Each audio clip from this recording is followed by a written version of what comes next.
Hello hi नमस्कार, मी अँकर कोमल आपल्या सगळ्यांचं नवीन एपिसोडमध्ये मनापासून स्वागत करते। तर बिग बॉस मराठी सीझन 6 सुरू होऊन 4 आठवडे होऊन गेलेले आहेत आणि बिग बॉसच्या घरामध्ये या आठवड्यामध्ये सुद्धा डबल एविक्शन झालेलं आहे। दिव्या शिंदे तर घराच्या बाहेर गेलीच, पण त्याचबरोबर या आठवड्याच्या शेवटी ओमकार राऊतला सुद्धा हा खेळ जो आहे तो सोडावा लागला होता आणि ओमकार राऊत आता घराच्या बाहेर आल्यानंतर त्याने बऱ्याच माध्यमांना मुलाखती दिलेल्या आहेत आणि घराबाहेर येताच बिग बॉसच्या घरातील स्पर्धकांविषयी ओमकार राऊत बरेच काही बोलून गेलेला आहे।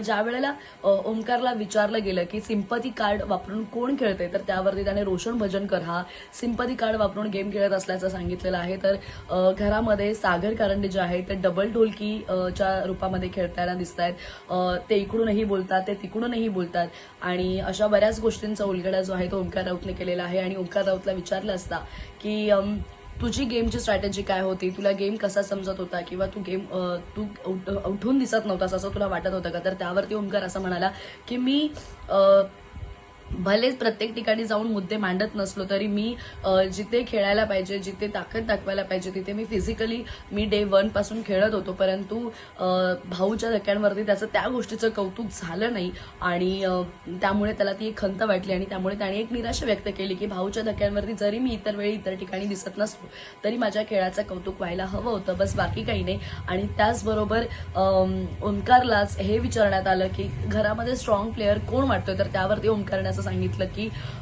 विशाल जो आहे तो सगळ्यांमध्ये स्ट्रॉंग प्लेअर आहे। आणि विशाल आणि ओमकारचे जे काही वाद झाले होते ते वाद होऊनही ओमकारने असं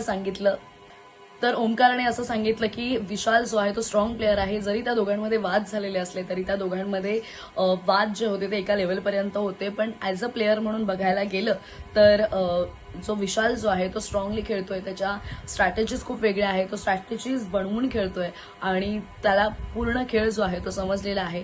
तर अशा प्रकारे ओमकार राऊतनं जे काही मुलाखती दिलेल्या आहेत त्यामध्ये त्याने वक्तव्य केलेलं आहे।